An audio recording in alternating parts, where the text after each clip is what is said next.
on marching upon that road, which, as I said, if we walk long enough, must necessarily lead us to unity.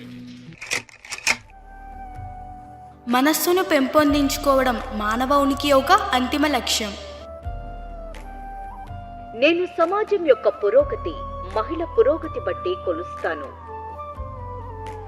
మంచి రాజ్యాంగం అంటే ప్రజలకు అధికారం అందించడమే కాదు, ఇతరులను అణిచివేయడానికి ఆ అధికారం దుర్వినియోగపరచకుండా ఉండగలగాలి. స్వేచ్ఛ, సమానత్వం మరియు సౌభ్రాతృత్వాన్ని బోధించే మతం నాకు ఇష్టం.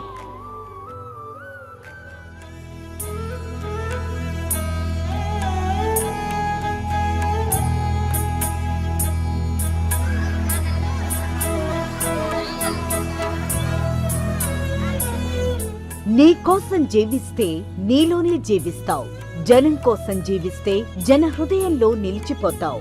ఇవి రాజ్యాంగ రూపశిల్పి డాక్టర్ బిఆర్ అంబేద్కర్ చెప్పిన మాటలు. ప్రతి పౌరుడు సామాజిక అసమానతలను జయించి ముందుకు నడిచే సమాజాన్ని కోరుకున్నాడు ఆ మహానేత.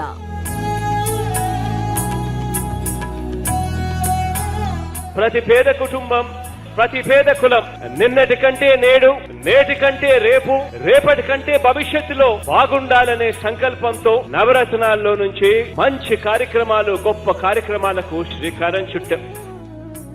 భారతదేశ చరిత్రలోనే ఈ భారతదేశంలో ఉన్న 28 రాష్ట్రాల్లో అక్క చెల్లెమ్మల సాధికారత పట్ల ఇంతటి చిత్తశుద్ధి చూపించిన ప్రభుత్వం దేశంలోనే ఎక్కడా కూడా లేదు. ఒక్క మీ బిడ్డ ప్రభుత్వం అని చెప్పడానికి గర్వంగా చెప్తా ఉన్నాను ఈ సందర్భంగా. ఇది గ్రామాన్ని, గ్రామ పరిపాలనా వ్యవస్థను ప్రజలకు చేరువుగా, అనుకూలంగా, పారదర్శకంగా, కరప్షన్ లేకుండా, వివక్ష లేకుండా ఎలా చేయగలమో, ఎలా మార్చామో చూపించింది.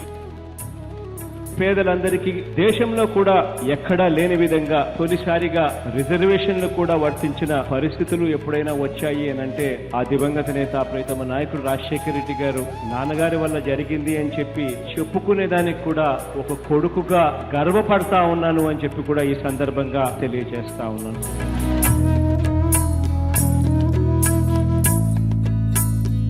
వేల సంవత్సరాల భారత సామాజిక చరిత్రను, ఆర్థిక చరిత్రను, మహిళా చరిత్రను మార్చిన ఓ సంఘ సంస్కర్త, ఓ మరణం లేని మహనీయుడి విగ్రహం ఈ విజయవాడలో ఈ రోజు ఆవిష్కారం అవుతా ఉంది.